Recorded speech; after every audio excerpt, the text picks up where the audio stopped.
चलिए स्टूडेंट्स, आप लोगों का स्वागत है हमारे चैनल में। आप सभी का नमस्कार। कैफे इंग्लिश में आपका फिर से स्वागत है। तो आज का जो टॉपिक है हमारा वो एक्टिव वॉइस और पैसिव वॉइस के कॉन्टिन्यूशन में कुछ और चीजें जो रह गई थी हम पढ़ेंगे। ठीक है, इसमें मैं एक चीज और ऐड ऑन करना चाहूंगा आज की वीडियो में कि पिछली जो वीडियो थी उसमें जो फ्यूचर इंडेफिनिट वाला जो पोर्शन था उसमें कुछ टेक्निकल फॉल्ट आ गया था। ठीक है ना। तो फ्यूचर इंडेफिनिट वाला जो पोर्शन था उसमें अगर आपने वीडियो देखा होगा या आप अगर भविष्य में देखेंगे तो उसमें फ्यूचर इंडेफिनिट पे बेस्ड एग्जांपल्स आपको नहीं दिख रहे होंगे। तो आज हम शुरुआत करेंगे फ्यूचर इंडेफिनिट से ही। बेसिक्स इंफॉर्मेशन में फ्यूचर इंडेफिनिट के बारे में दो चार एग्जांपल हम देख लेते हैं। उसके बाद क्या करेंगे, we will move towards the other examples. ठीक है ना, will move towards the other examples related to this active passive voice. ठीक है, चलो देखो, सबसे पहले स्ट्रक्चर की बात करेंगे। एक्टिव वॉइस का जो स्ट्रक्चर है वो है सब्जेक्ट प्लस विल और शैल, वर्ब की फर्स्ट फॉर्म प्लस ऑब्जेक्ट। ये हमारा बेसिक स्ट्रक्चर होता है। ठीक है ना, फ्यूचर इंडेफिनिट में। अब इसमें जो पैसिव वॉइस का जो स्ट्रक्चर होगा वो क्या होगा, देखो, सब्जेक्ट प्लस विल, शैल के साथ बी, वर्ब की थर्ड फॉर्म एंड ऑब्जेक्ट। अब इसमें जो याद रखने वाली चीज है, मैंने आपको जब फ्यूचर इंडेफिनिट पढ़ाया था टेंसेस में, तो मैंने उसमें आपको एक चीज बताई थी। वो क्या थी कि हम लोग, कई बुक्स में मेंशन रहता है कि आई और वी जो फर्स्ट पर्सन हमारे होते हैं उनके साथ हम शैल का प्रयोग करते हैं। उसके अलावा जो थर्ड पर्सन हमारे होते हैं, चाहे थर्ड पर्सन सिंगुलर हो चाहे प्लूरल, उसके साथ हम विल का प्रयोग करते हैं। ऐसा नहीं है। क्लियर है। विल एक अपना अलग मायने कैरी करके चलता है as a modal auxiliary verb. उसी प्रकार से शैल भी एक अलग, ठीक है, मतलब एक अलग एस्पेक्ट से चलता है, किसमें, as modal auxiliary verb. Will क्या है, श्योरिटी और डिटर्मिनेशन बताता है। शैल जो है स्ट्रॉन्ग पॉसिबिलिटी बताता है। जब ये मॉडल्स में पढ़ाऊंगा आप लोगों को तो वहां पे बताऊंगा। तो ऐसा कोई हार्ड एंड फास्ट रूल नहीं है, ऐसा कोई स्ट्रिक्ट रूल नहीं है जो ये कहे कि आई और वी के साथ शैल ही लगना चाहिए। बट जब एक्टिव पैसिव वॉइस की हम बात करते हैं, ठीक है ना, तो वहां पे क्या है कि इस रूल को हम थोड़ा सीरियसली व्यू कर लेते हैं। देखो कैसे, आई शैल प्ले क्रिकेट। मान लो मैंने ये वाक्य लिखा, आई शैल प्ले क्रिकेट, तो मैं इसको जो पैसिव वॉइस में बनाऊंगा तो सीधा सीधा बस आपको एक चीज ध्यान रखनी है, वो ऐसा हो जाएगा, क्रिकेट विल बी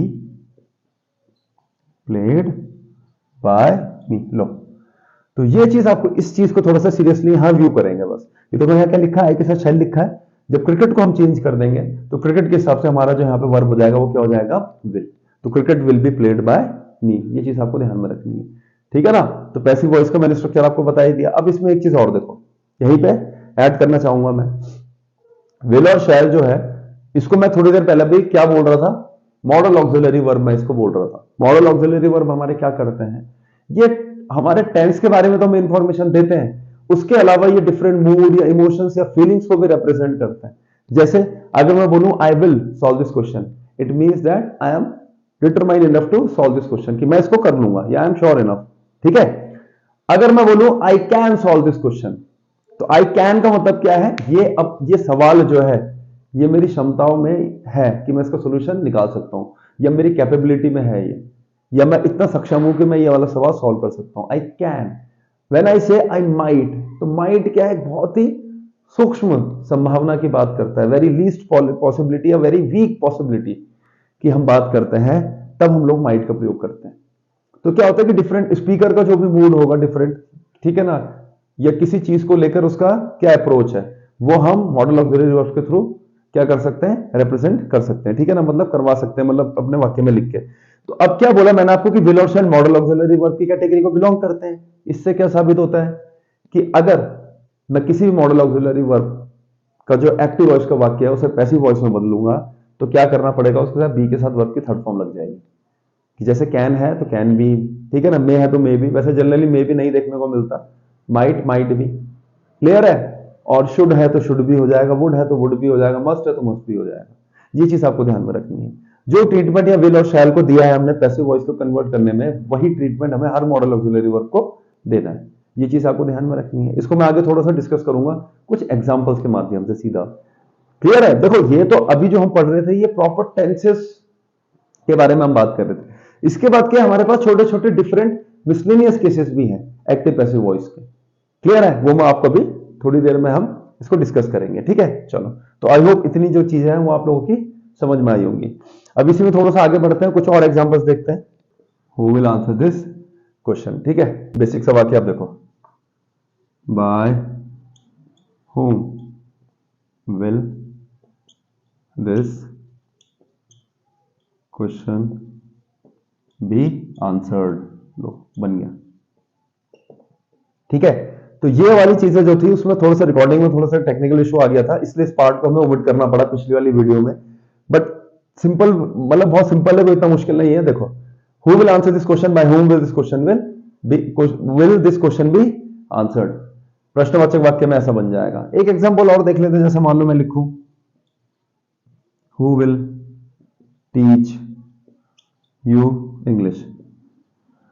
अब इसमें फिर से डबल ऑब्जेक्ट का केस है। Already multiple times we have discussed this question, और वो भी अलग अलग टेंस के रेस्पेक्ट में। यहां पे क्या है कि वही चीज है, डबल ऑब्जेक्ट है। कैसे, एक बार यू को पिक करेंगे एज अ सब्जेक्ट, मतलब सब्जेक्ट की जगह लेके आएंगे इसे कैसे, और एक बार इसको किस तरीके से वाक्य बन जाएगा इसको देखो, by whom will you be taught English। ठीक है, सिंपल सा वाक्य है, bye whom will you be taught English। और एक बार कैसा बन जाएगा, by whom will English be taught to you। लो, ठीक है, सिंपल सा वाक्य है, ऐसा कोई मुश्किल काम नहीं है। मैं आपको फिर से एक चीज रिपीट करूंगा कि देखो, जब हमारे पास एग्जाम में सवाल आएंगे ना, क्वेश्चंस आएंगे, तो इन पे ऑप्शंस विल बी, मतलब ऑप्शंस ऑलरेडी हमारे पास होंगे वहां पे। हमें बस कंसेप्ट अगर पता होगा, अब आपको पता है कि वहां पे विल है, तो दो एग्जांपल में तो वो क्या करेगा, अलग ही वर्ब दे देगा वहां पे कुछ। तो आपको पता होना चाहिए कि जब फ्यूचर टेंस की बात कर रहे हैं तो पैसिव वॉइस में भी वाक्य किसमें होना चाहिए, फ्यूचर टेंस में ही होना चाहिए। तो दो ऑप्शन तो वैसे ही, हम क्या है, दो ऑप्शन तो वैसे ही पता लग जाता है वहां पे। कभी वो मतलब अदर देन फ्यूचर इंडेफिनिटिव किसी और टेंस में दे देगा दो एग्जांपल। ये ऐसा हो सकता है कि तीन ऑप्शन वो गलत दे दे, तो इतना मुश्किल नहीं होने वाला है ये सब। क्लियर है? अब बेसिक आइडिया मैं आपको दे ही रहा हूं उसके बारे में। तो फ्यूचर इंडेफिनिटिव में यही केसेस था। अब ऐसे ऐसे आप मल्टीपल एग्जांपल्स बना सकते हो। जैसे मैं यहां पूछ लूं व्हाट विल यू टीच, ठीक है, तो चलो एक एग्जांपल मैंने जो बोला है लिख देता हूं इसे भी, what will you teach. Clear है कि क्या पढ़ाओगे आप। अब आपको पता है WH वर्ड्स के साथ अननेसेसरी कोई भी छेड़खानी हम करते नहीं है। सेंटेंस की शुरुआत इन्हीं से होनी चाहिए, व्हाट। अब देखो यहां what will you teach, will है, यू है, टीच है। पता है एक्शन करने वाला कौन है यहाँ पे, यू। टीच यहाँ पे मेन वर्ब हो गई। अब सब्जेक्ट और ऑब्जेक्ट एक दूसरे की जगह बदलते हैं। कहां पे, जब हम पैसिव वॉइस की बात करते हैं। यहाँ पे है ऐसा कुछ, यहाँ पे हमारे पास ऐसा कोई ऑप्शन है नहीं अभी। मतलब हमारे पास यहाँ पे सब्जेक्ट है, वर्ब है, बट हमारे पास ऑब्जेक्ट नहीं है। मुझे पता है कार्य करने वाला ये आदमी है, ये कुछ पढ़ाएगा, बट ये क्या पढ़ाएगा, इट इज नॉट नोन। ठीक है ना, ये पता नहीं है। तो करना क्या है, आप देखो व्हाट विल। अब आपको पता है कि जब ऑब्जेक्ट पता हो तो फिर हेल्पिंग वर्ब के बाद वो ऑब्जेक्ट आ जाता है हमारा पैसिव वॉइस में, फिर बी लगता आगे। अब यहां पे जब ऑब्जेक्ट है ही नहीं तो हम क्या लगाएंगे, कुछ नहीं। तो क्या करना पड़ेगा, व्हाट विल बी। अब टीच का हो जाएगा टॉट। एक्शन करने वाला कौन है, यू, तो इसको भगाओ किसकी जगह, ऑब्जेक्ट की जगह, और क्या बन जाएगा वाक्य ऐसा, what will be taught by you. What will you not teach, what will not be taught by you. Simple है, व्हाट विल नॉट बी, ठीक है, what will be not taught by, what will not be taught by you. इस तरीके से आपका बन जाएगा negative वाक्य भी। तो ये चीज आपको ध्यान में रखनी है, ठीक है ना। तो इस तरीके से, क्योंकि यहां पे हमारे पास क्या था, हमारे पास यहाँ पे ऑब्जेक्ट तो है नहीं यहां रखने के लिए, तो इसलिए जो ये विल बी है इसके बीच में कोई गैप नहीं आएगा, ठीक है ना। जैसे यहां पे था देखो विल और यू, क्यों, क्योंकि यहां पे पता है, ठीक है ना। यहां पे क्या है कि हमारे पास सब्जेक्ट नहीं है, who will teach you English में हमारे पास, इस वाले वाक्य में who will teach you English में हमारे पास क्या नहीं था, यहां पे हमारे पास सब्जेक्ट नहीं है। तो इसलिए क्या हुआ, जब ऑब्जेक्ट को सब्जेक्ट की जगह शिफ्ट करा तो यहां पे ये विल बी के बीच में आ गया। ये चीज आपको ध्यान में रखनी है, ठीक है ना। तो इसी के कंटिन्यूएशन में आप क्या करते हैं, थोड़ा सा मॉडल्स के बारे में बात कर लेते हैं, ठीक है। जो हमारे पास मॉडल ऑक्सिलरी वर्ब होते हैं उनको कैसे पैसिव वॉइस में हम चेंज करते हैं।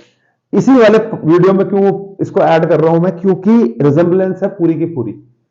जो स्ट्रक्चर अभी मैंने आपको थोड़ी देर पहले बताया था किसमें, फ्यूचर इंडेफिनिट में, वही स्ट्रक्चर हमें इसमें फॉलो करना है पूरा के पूरे मॉडल्स में। ये चीज आपको ध्यान में रखनी है, इसलिए इसी वीडियो को पार्ट बना के इसी में इंक्लूड कर रहे हैं इसी के साथ, ठीक है। चलो, मतलब सिंपल सी बात ये हुई कि एक्टिव वॉइस में अगर आपने लिखा एक्टिव वॉइस को, अगर आपका स्ट्रक्चर है subject plus model auxiliary verb plus, अब मॉडल्स जो है वो बिना मेन वर्ब के नहीं लिखे जाते हैं, model auxiliary verb plus verb की रूट फॉर्म लिख देते हैं चलो, प्लस ऑब्जेक्ट, अगर ऐसा है, ठीक है।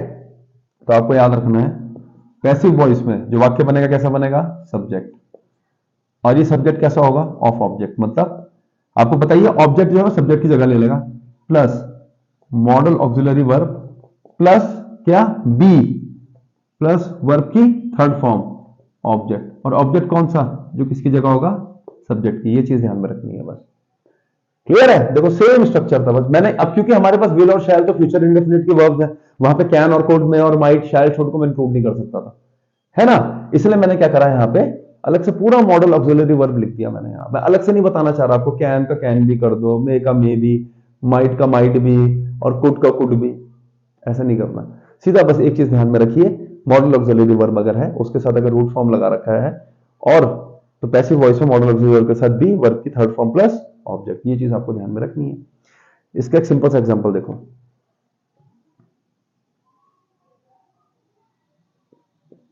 आई कैन सॉल्व दिस क्वेश्चन, मान लो मैंने ये बोला I can solve this question, भाई सिंपल सी चीज है, आपने करना क्या है, दिस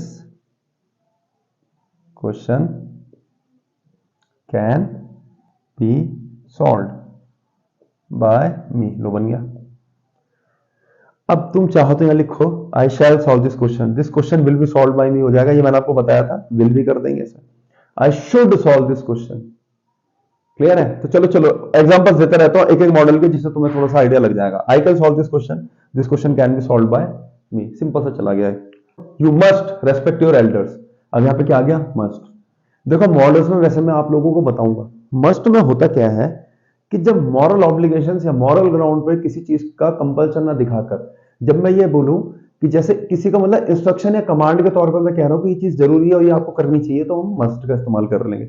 इसको ऐसे मान के चलो कि टीचर अपने स्टूडेंट्स को क्या कह रहा है कि you must finish your homework before the given time, समझ में आ रहा, ये चीज आपको समझ में आनी चाहिए। शुड क्या है कि जब मोरालिटी की बात करें, मोरल बिहेवियर की या एटिकेट्स की बात करें, और तब उस ग्राउंड पे आप किसी को इंस्ट्रक्ट कर रहे हो, वहां पे हम शुड का प्रयोग कर लेते हैं। जैसे बोलो you should respect your elders, अब ये कंपलसरी नहीं करनी चाहिए, ये वैसे तो चॉइस आप पे है, पर क्या है कि हम लोगों को अपने कंट्री की या बड़ों का आदर करना चाहिए, तो you should behave politely, clear है। यू शुड बिहेव पोलाइटली का मतलब क्या है कि हर किसी के सामने हमें विनम्रता से बिहेव करना चाहिए, तो वहां पे हम शुड का प्रयोग कर लेते हैं, ठीक है। You must respect your elders, simple सा बन जाएगा, your elders must be respected by you, लो। तो बहुत मुश्किल नहीं है, वीडियो देख के चीजें समझ में आ जाएंगी, और उसके बाद जब क्वेश्चन करोगे ट्राई, अपने आप सबके आंसर मिल जाएंगे, ठीक है ना। देख लो ये example, we should follow all the rules, तो सिंपल सा एग्जांपल मैंने लिखा, all the rules should be followed.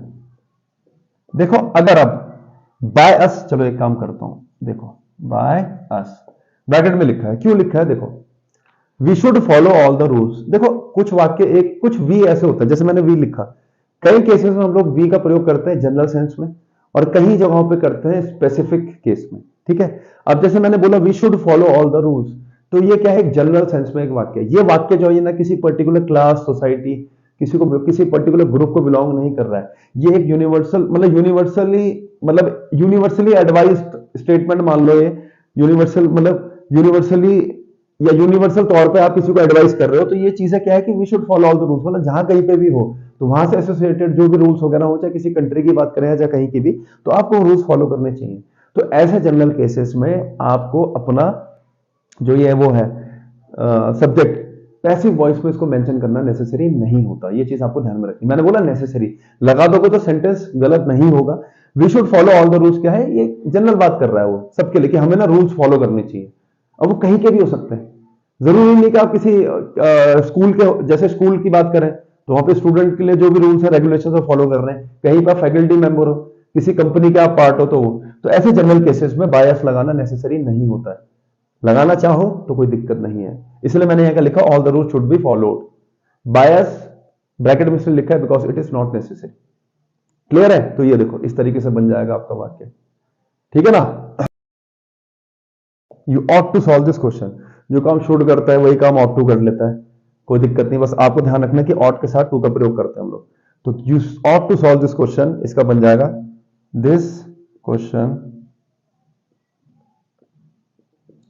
ought to be this question ought to be solved by you। ये लो ought to be हमारे पास एक मॉडल ऑक्सिलरी वर्ब होता है।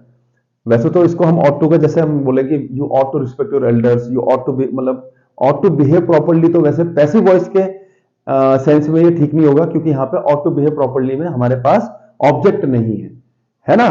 और बिहेव करना तो क्या है, एक वर्ब ऑफ परसेप्शन है, ये इसमें फिजिकल एक्शन नहीं है इन्वॉल्व, ठीक है।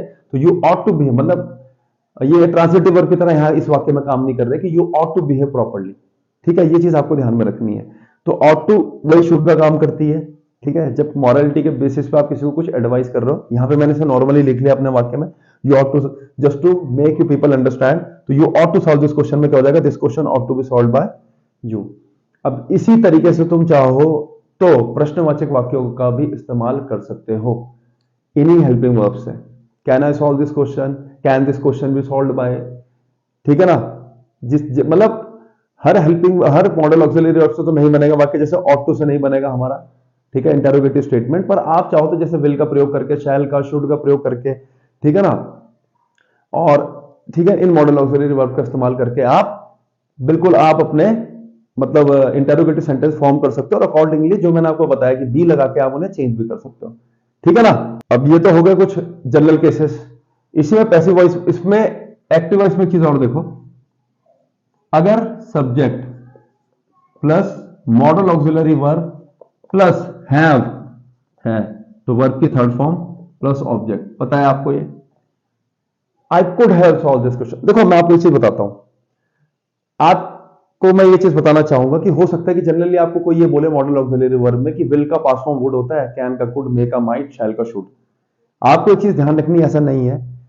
कैन प्रेजेंट को डिनोट करेगा, प्रेजेंट की बात करेगा, पर कुड अपने आप में एक क्या है, कुड अपने आप में एक ऐसा मॉडल ऑक्सिलरी वर्ब है जो पास्ट की एबिलिटी को बताने के लिए हम यूज कर लेते हैं, ठीक है। ये तो कैन और कुड की बात हो गई। बट अगर मैं विल की बात करूं और वुड की बात करूं, तो जैसे विल की मतलब प्रेजेंट या फ्यूचर के हिसाब से मैं विल का इस्तेमाल कर रहा हूं, तो पास्ट टेंस में अगर उस तरीके की पॉसिबिलिटी मेरे को दिखानी है तो मैं उसमें वुड का इस्तेमाल कर लूंगा। ऐसा नहीं है कि विल का पास्ट फॉर्म वुड है, क्यों, क्योंकि वुड जो है जनरली हम लोग प्रेजेंट मतलब प्रेजेंट के केस को या प्रेजेंट के सिनेरियो को भी डिनोट करने के लिए हम लोग वुड का इस्तेमाल कर लेते हैं। तो अगर वुड जो है प्रेजेंट के सिनेरियो को भी डिपिक्ट करने के लिए हम यूज कर सकते हैं, तो विल का पास्ट फॉर्म वुड कैसे हो गया फिर, ये चीज आपको ध्यान में रखनी है। इसको मैं डिटेल में आपको बताऊंगा मॉडल ऑक्सिलरी वर्ब में। क्लियर है? अभी भी टेंसेस में जैसे हम नरेशन की बात करें वो रहता है, और आपका जो ये क्या कहते हैं इसे मॉडल ऑक्सिलरी वर्ब के बारे में, वहां पे मैं आपको बिल्कुल अच्छे तरीके से बताऊंगा कि विल और वुड और ये shall, should, can, could, may, might, इनका इस्तेमाल कैसा है। बट फिलहाल आपको एक चीज ध्यान रखनी है, देखो पैसिव वॉइस में फिर क्या करेंगे हम लोग, सब्जेक्ट ऑफ ऑब्जेक्ट। अब आप लोगों को पहले से ही बताया गया है कि जब हैव के साथ वर्ब की थर्ड फॉर्म का हम इस्तेमाल करते हैं, इसका मतलब ये एक्टिव वॉइस है, तो हम क्या करेंगे यहां पे, have plus being plus verb की थर्ड फॉर्म प्लस ऑब्जेक्ट लो। अब यहां पे वहां तो प्रेजेंट परफेक्ट में क्या पढ़ रहे थे, हैज हैव के साथ वर्ब की थर्ड फॉर्म लगती है, पैसिव वॉइस में हैज हैव के साथ बीन लगेगा, वर्ब की थर्ड फॉर्म लग जाएगी। पास्ट परफेक्ट में हैड बीन लगता है, यहां एक ही लगेगा हैव। मॉडल्स के साथ वर्ब की फर्स्ट फॉर्म लगती है, तो चाहे कुड है तो हैव, ठीक है ना, विल हैव, वुड हैव, इस तरीके से चलेगा वाक्य, ठीक है। एक एग्जांपल देखो, I could have answered that question. मान लो मैंने ये बोला I could have answered that question, तो आपकी चीज समझनी है दैट क्वेश्चन। अब मैंने आपको क्या बताया, पैसिव वॉइस में चेंज करना है, सब सेम रहने वाला है, बिल्कुल कोई दिक्कत नहीं है। Could have been answered by me. आपको बस एक चीज समझनी है कि जैसे मैं कुड हैव बोलूं, मस्ट हैव के साथ वर्ब की थर्ड फॉर्म लगाऊं, शुड हैव के साथ वर्ब की थर्ड फॉर्म लगाऊं। क्लियर है? ठीक है ना, समझ रहे हो आप? कि जैसे मैं बोलूं should have, I should have helped him, इस तरीके से बोलूं, या I must have helped me. ये सब एक फेल्ड अटेम्प्ट के बारे में बात करता है, मतलब पास्ट को लेकर हाइपोथेटिकल सिचुएशन के बारे में बात करता है। ये बताता है वो एक्शंस जो किए नहीं गए, जो नहीं किए गए, कब? पास्ट टेंस में। तब हम क्या कुड हैव के साथ वर्ब की थर्ड फॉर्म लगाते हैं, माइट हैव के साथ वर्ब की थर्ड फॉर्म लगाते हैं, शुड हैव के साथ वर्ब की थर्ड फॉर्म लगाते हैं, और वुड हैव के साथ वर्ब की थर्ड फॉर्म लगाते हैं। क्लियर है? कब? जब आप पास्ट की हाइपोथेटिकल सिचुएशन की बात कर रहे हो, ऐसे इवेंट की बात कर रहे हो आप which did not happen या which did not take place in past tense। ये चीज आपको ध्यान में रखनी है। ठीक है, एक तो एग्जांपल और देखते हैं। जैसे सिंपल सा एग्जांपल देखिए, you should have helped him। you should have का मतलब क्या हुआ कि तुम्हें उसे हेल्प, तुमको अगर मोरालिटी के आधार पे या नैतिकता के आधार पे तुम्हें उसकी मदद करनी चाहिए थी। मान लो मैं ये कहूं कि यार वो मेरे से हेल्प मांगने का आया था पर मैंने उसकी मदद नहीं की, तो ये वाला स्टेटमेंट सुन के जो लिसनर था उसने मुझसे क्या बोला कि यार कम से कम मॉरल ग्राउंड्स पे या नैतिकता के आधार पे तुझे उसकी मदद कर लेनी चाहिए थी, मतलब मैंने किया नहीं ऐसा, है ना? तो क्या आना चाहिए यहां पे? सीधा he should have been helped by you। ये चीज आपको ध्यान में रखनी है। ठीक है ना? अब जैसे मैं बोलूं he may have answered that question, वैसे हम नहीं लगाते हैं ये सब, ठीक है? may have आपको नहीं देखने को मिलेगा जनरली, पर एक्टिव पैसिव वॉइस की हम बात कर रहे हैं। मान लो क्वेश्चन आ जाए he may have answered that question, तो क्या बोलोगे? that question may have been answered by। वैसे तो might आना चाहिए यहाँ पे, ठीक है, पर देखने को मिल जाए तो कोई दिक्कत नहीं है। ग्रामेटिकल सेंस की अगर बात करें तो ग्रामेटिकल पॉइंट ऑफ व्यू से बोले तो ऐसा आना चाहिए था he might have solved that question, तो that question might have been solved by him। ये चीज आपको ध्यान में रखनी है। ठीक है ना? तो आपको ये चीज समझनी है। अब देखो यहाँ पे इसी तरीके से जब भी परफेक्ट टेंस में अगर मॉडल ऑक्सिलरी वर्ब दिखाई दे तो जो नॉर्मल ट्रीटमेंट अभी तक हमने दिया है, ठीक है ना, जो हमने इससे पहले जैसे परफेक्ट में पैसिव वॉइस के फॉर्मेशन में जो हमने वर्ब्स को नॉर्मल ट्रीटमेंट दिया है वही आपको इसमें भी देना है। यहां आपको सब देखने को मिलेगा, शुड हैव और माइट हैव, कुड हैव, ठीक है ना। करना क्या है, बस जब पैसिव वॉइस में चेंज करेंगे तो सिर्फ एक्स्ट्रा चीज जो लगानी है दैट इज बीन। इस चीज का आपको ध्यान रखना है बस। क्लियर है? तो चलिए स्टूडेंट्स, इसी के साथ ये फ्यूचर इंडेफिनिट और मॉडल ऑक्सिलरी वर्ब वाला जो डिस्कशन है इसको यहीं पे विराम देते हैं। ठीक है, आई होप इतना जो पोर्शन है आपकी समझ में आया होगा।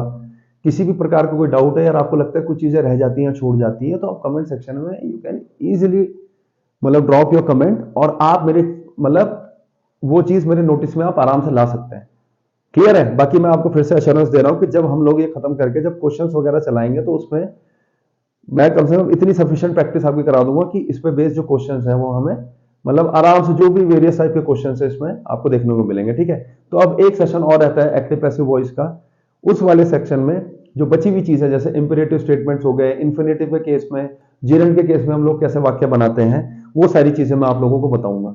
और उसी के साथ फिर हमारा उस लास्ट वीडियो, वो हमारी that is going to be our last video related to this voice. ठीक है, तो चलिए फिर चैनल से जुड़े रहिए, और किसी भी प्रकार का कुछ भी डाउट लगता है तो आप अब तक मतलब हमारे तक अपना सुझाव पहुंचा सकते हैं। धन्यवाद।